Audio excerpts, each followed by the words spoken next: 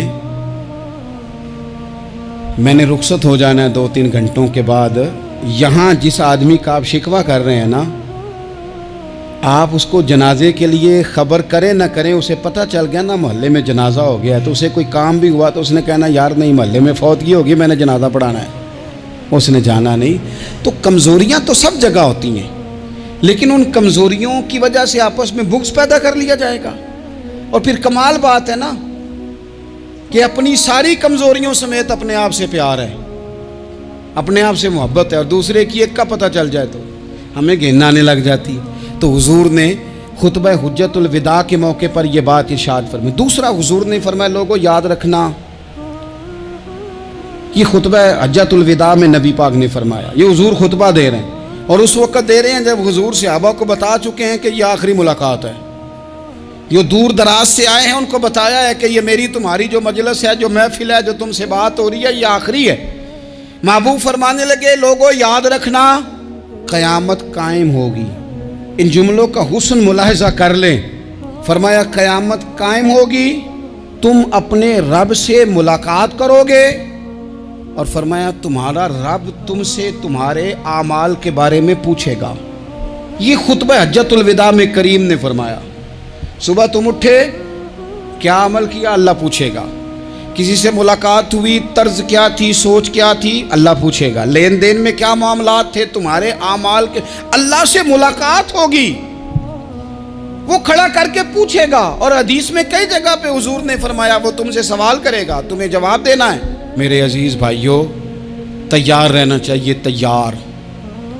ہم نا منت کرتے ہیں آخری دن ہونا، تنخواہ دار لوگ کہتے ہیں یار یہ آخری ایام چل رہے ہیں، کوئی خرچہ نہ بتاؤ، اس لیے کہ حساب کے متھے لگنا ہے۔ آخری دنوں میں، بجٹ کے دنوں میں لوگ پریشان ہوتے ہیں کہ حساب دینا ہے۔ جب رب سے ملاقات کریں گے اور وہ حساب مانگے گا، کتنا مشکل کام ہے۔ اور ایک مقام پہ حضور نے فرمایا جس سے اللہ نے حساب مانگا وہ تو الجھ گیا، دعا کرو وہ حساب مانگے ہی نہ، بے حساب ہی بخشش فرما دے۔ نبی پاک صلی اللہ تعالیٰ علیہ وآلہ وسلم نے ارشاد فرمایا اسی خطبہ حجت الوداع میں، حضور فرمانے لگے سن لو، میں نے تم تک اللہ تعالیٰ کا پیغام پہنچا دیا ہے۔ اب جس شخص کے پاس امانت رکھی ہو اس پر لازم ہے کہ وہ امانت اس تک پہنچا دے جو اس کا مالک ہے۔ ہم بہت سارے لوگ ایسے ہوتے ہیں ہمارے پاس امانتیں ہوتی ہیں، کچھ بھی نہ ہو تو کچھ لوگوں کے راز کی امانت ہوتی ہے، کچھ بھی نہ ہو تو کچھ لوگوں کی باتیں ہم تک پہنچ جاتی ہیں، وہ راز ہوتا ہے، وہ امانت ہوتی ہے۔ مجلس کی گفتگو بھی امانت ہے، لیکن ہم امانتوں کا خیال نہیں کرتے، خیانت ہو جاتی ہے۔ بہت محتاط ہو کر اپنی زندگی میں امانتوں کا خیال کیا جائے۔ یا ایھا الذین آمنوا لا تخونوا اللہ والرسول وتخونوا اماناتکم وانتم تعلمون۔ اللہ فرماتے ہیں ایمان والو، نہ رب سے خیانت کرنا، نہ رب کے رسول سے خیانت کرنا، نہ آپس میں ایک دوسرے سے خیانت کرنا، جانتے بوجھتے ہوئے یہ کام نہ کرنا۔ وانتم تعلمون، جانتے ہو، تمہیں پتہ ہے۔ کبھی بھی بددیانتی کا مظاہرہ نہ کریں اپنی زندگی میں، کبھی بھی۔ اور یہ بھی یاد رکھ لیں، بچوں کو کیا پتا کہ ہمارا ابا حلال لا رہا ہے کہ حرام لا رہا ہے، آپ لا رہے ہیں نا، تو وہ تو بیچارے بھولے پن میں کھا رہے ہیں، تو حساب آپ نے دینا ہے۔ جنہ لی تو پاپ کمائے ہن کتھے نہیں ہو تیرے کر دے، بلا نا۔ تو بچوں کا تو یہ معاملہ ہے بھائی، اللہ ماشاءاللہ کہ وہ وقت پہ ہی شادی کے 10-15 دن کے بعد ہی ان کو پیغام مل جاتا ہے کہ اگر ہمارا علیحدہ گھر ہو تو میں مرضی سے سجاؤں، تو میں مرضی سے سنواروں، تو میرا کوئی مطلب اپنا سلسلہ ہو، تو بڑے ٹائم پہ ساری باتیں شروع ہو جاتی ہیں، وہ تو معاملہ ہی بالکل اور ہے۔ تو بالکل کسی بھی امانت میں کبھی بھی خیانت کرنے کی کوشش نہ کریں، اور یاد رکھیں مال حرام جہاں آتا ہے وہاں بڑی تباہی آتی ہے، جہاں لوگ بددیانت ہو جاتے ہیں وہاں معاملات بڑے خراب ہو جاتے ہیں۔ اللہ تبارک و تعالیٰ دیانتداری کی توفیق عطا فرمائے۔ حضور نے خطبہ حجت الوداع کے موقع پر فرمایا میں نے آج جاہلیت کے سارے سود ختم کر دیے۔ نبی پاک میدان عرفات میں کھڑے ہو کے فرمانے لگے جس بندے نے بھی کسی سے پیسے لیے ہیں وہ اصل رقم دے گا، زائد نہیں دے گا۔ حضور کے بڑے قریبی تھے ایک، فرمایا انہوں نے بھی کچھ لوگوں سے پیسے لیے ہوئے، چونکہ وہ سب لوگ کرتے تھے، حرام ہی نہیں تھا۔ فرمایا میں ان کو بھی حکم دیتا ہوں کہ یہ اصل رقم وصول کریں گے، کسی سے ایک پائی بھی زیادہ وصول نہ کریں گے۔ نبی پاک صلی اللہ تعالیٰ علیہ وسلم نے خطبہ حجۃ الوداع میں ایک باریک بات حضور نے بھی، یہ آپ نے ضرور سمجھنی ہے، بالخصوص جو لوگ تھوڑا دین پر عمل کر رہے ہیں، جن کا لبادہ مذہبی ہو گیا، جنہیں لوگ حضرت صاحب، قاری صاحب، علامہ صاحب، مفتی صاحب، حاجی صاحب، بزرگوں کہہ کے بلاتے ہیں، وہ اس پر توجہ کریں۔ میرے نبی پاک صلی اللہ علیہ وسلم نے خطبہ حجۃ الوداع کے موقع پہ ارشاد فرمایا، لوگو شیطان اب مایوس ہو گیا ہے، وہ تم سے بتوں کی پوجا نہیں کرا سکے گا، ہاں وہ تمہیں چھوٹے چھوٹے گناہوں میں مبتلا کرے گا، وہ تم سے چھوٹے چھوٹے عیب کرائے گا، تم سمجھو گے یہ تو غلطی کوئی نہیں، فرمایا اس سے بچ کے رہنا۔ اب وہ مایوس ہو گیا، بتوں کی پوجا نہیں کرا سکتا، تمہیں اپنی پوجا نہیں کرا سکتا، لیکن چھوٹی چھوٹی غلطیاں، ایک مقام پہ فرمایا نا، چھوٹا گناہ ہونا تو مومن اسے پہاڑ سمجھتا ہے، اتنا بڑا ہو گیا، اور منافق کہتا ہے یہ تو کچھ بھی نہیں۔ تو اپنی زندگی کے اندر چھوٹی چھوٹی کوتاہیاں، حضرت سعدی فرمایا کرتے تھے سیلاب اچانک نہیں آتے، پہلے چھوٹا سا سوراخ ہوتا ہے دریا کے کنارے میں، اسے بند نہ کیا جائے پھر بڑا ہو جاتا ہے، پھر وہ ٹائم آتا ہے کہ بند ٹوٹ جاتا ہے، بستیاں ڈوب جاتی ہیں۔ پہلے چھوٹا گناہ انسان کرتا ہے، چھوٹا، پھر اس سے آگے بڑھتا جاتا ہے اور بڑی بڑی غلطیاں ہوتی ہیں۔ اللہ تبارک و تعالی ہمیں رائی کے دانے کے برابر بھی غلطی کرنے سے محفوظ فرمائے۔ نبی پاک صلی اللہ تعالیٰ علیہ وسلم نے اسی موقع پر ارشاد فرمایا، لوگو اللہ سے ڈرتے رہنا، اور میں تمہیں عورتوں کے ساتھ بھلائی کی وصیت کرتا ہوں۔ فرمایا رب نے تمہیں اختیار دیا ہے، عورتیں تمہارے سپرد کی ہیں، ان سے اچھا سلوک کرنا۔ فرمایا اگر کبھی کوئی ان پر تمہیں سختی کرنی بھی پڑے تو اتنی کرنا جتنی ان کی غلطی ہو، ان سے درگزر کرنا، ان سے پیار کرنا۔ اسلام نے خاتون کو باقاعدہ حقوق دیے، باقاعدہ۔